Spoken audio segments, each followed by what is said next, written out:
Hai pengen Tajahau dari Taipei teman-teman ya. Nah sekarang ini aku akan yang namanya mereview salah satu apartemen yang jadi pilihan kalian untuk yang namanya stay di Taiwan seperti itu ya.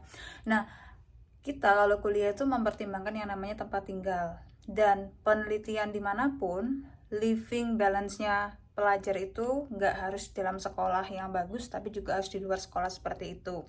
Nah, ini dormitory menyediakan sebuah apartemen yang sebenarnya tuh nggak satu daerah sama kampus ya, tapi ini cukup bagus dan layak buat kalian-kalian di sini. Nah, living cost di Taiwan tuh sekitaran 6 juta sampai 7 juta teman-teman. Itu pun dapat apartemen yang kecil ya. Nah, untuk teman-teman yang beruntung yang di rooftop itu dapat yang namanya sekitar 15.000 NTD ya, alias 7,5 juta teman-teman, untuk dapat dapur dan juga peralatan mandi dan juga kayak private shower room sendiri seperti itu.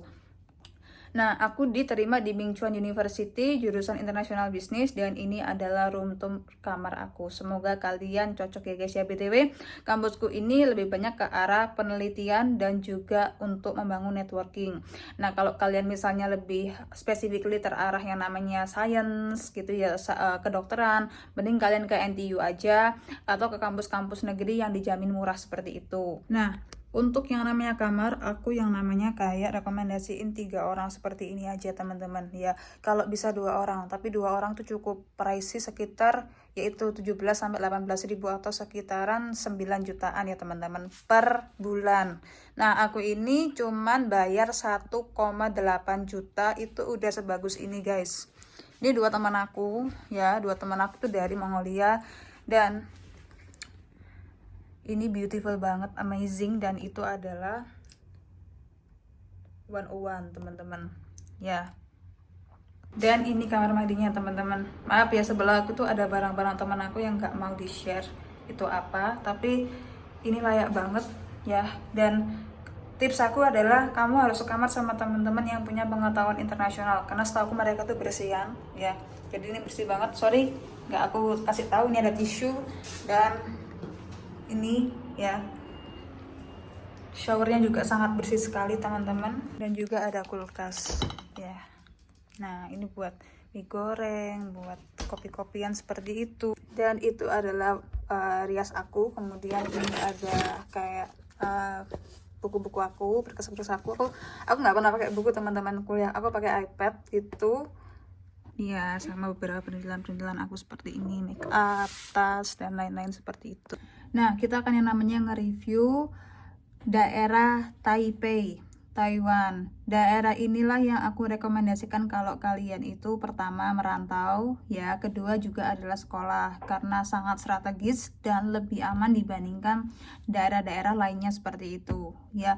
Aku juga rekomendasi teman-teman yang masih SMA loh ya, untuk bisa yang namanya diterima di Taipei, karena sekolah di Taipei SMA itu adalah sekolah dengan taraf global ya, matematikanya diakui dunia dan bisa diterima di kampus-kampus terbaik dunia. Makanya di sini kenapa kayak les bahasa Inggris itu laku keras ya, les bahasa Spanyol gitu ya. Mereka kalau ke Eropa les bahasa Perancis laku ya, karena mereka tuh dari nilai matematika dan akademik sudah sangat diakui di atas Eropa. Cuman yang namanya speaking English aja mereka bagus, itu udah bisa masuk Harvard, Stanford, Oxford, atau e-village lainnya seperti itu. Kak, katanya Taipei itu aman dan orangnya ramah-ramah. Ternyata tidak teman-teman. Aman, sangat aman. Aku harus bilang iya. Tetapi keamanan di sini tuh dalam bentuk apa? Aman misalnya anti penjambretan, anti pengeroyokan, anti yang namanya seperti tiba-tiba lo itu kayak di itu geng kayak gitu ya, dicegat geng amit-amit gitu ya guys ya. Nah, itu sudah terjamin, memang tidak ada hal seperti itu ya guys ya. Kamu kesasar kemana, pulang jam 2 pagi itu masih bisa pulang dianterin polisi teman-teman ya. Tapi yang tidak aman tuh adalah privacy.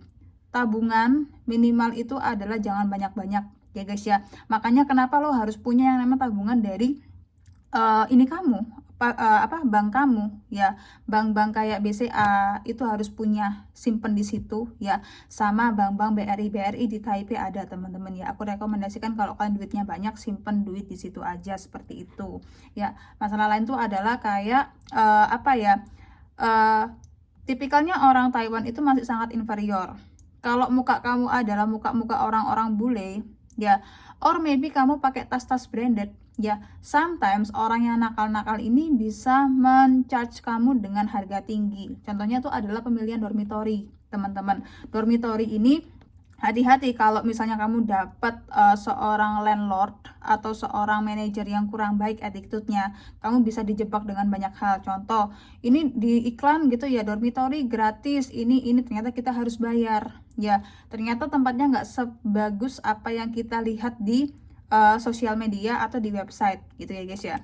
Itu, dan mereka ini juga kadang-kadang agak nakal teman-teman. Seperti kamu itu datang ke pusat night market ya, lo ini orang asing, kita charge deh dengan harga yang mahal 100 NTD, padahal harga aslinya itu cuma 75 NTD, 50 NTD seperti itu.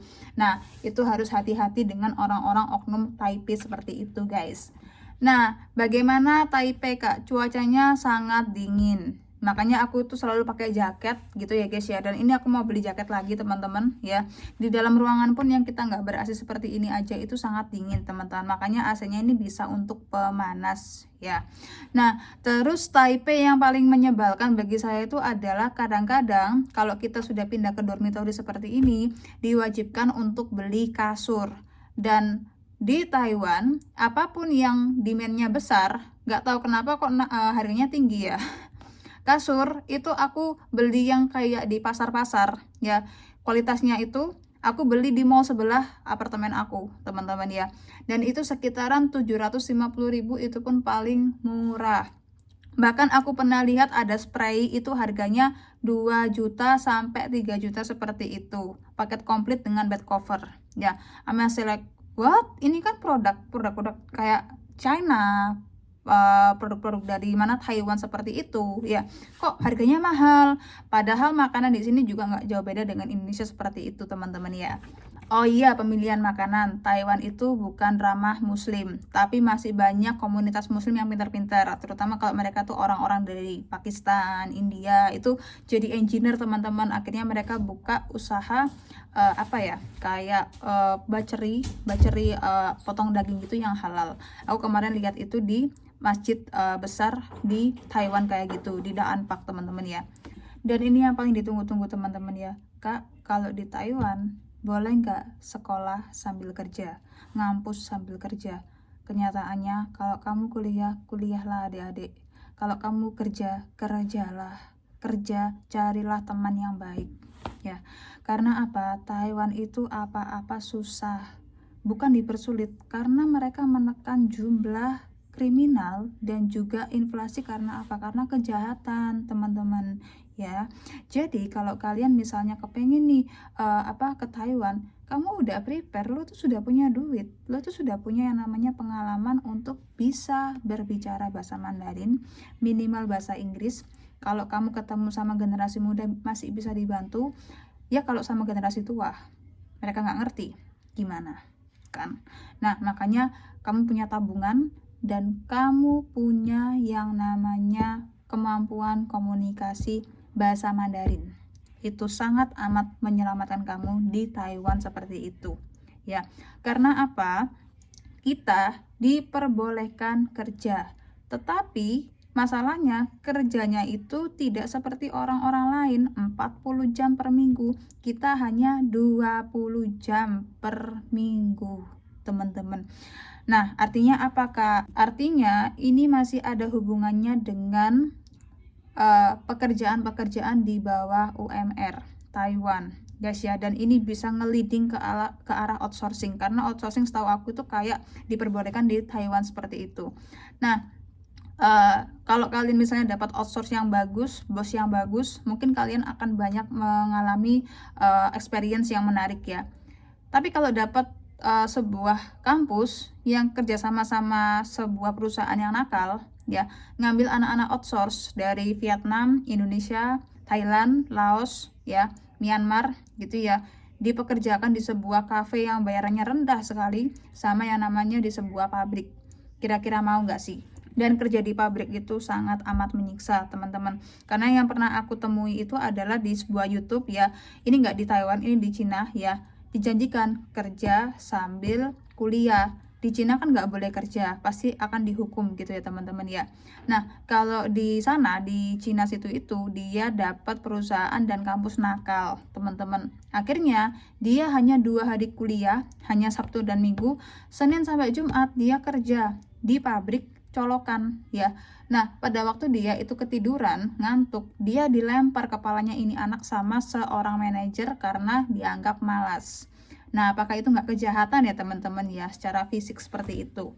Agar kamu selamat di Taiwan, ya seperti kemarin aku buka bersama di salah satu masjid besar di Taiwan seperti itu, yang mostly itu adalah anak-anak mahasiswa, dan semuanya itu PhD, wow gitu ya, anak-anak doktor, anak-anak yang mau jadi profesor di Taiwan seperti itu.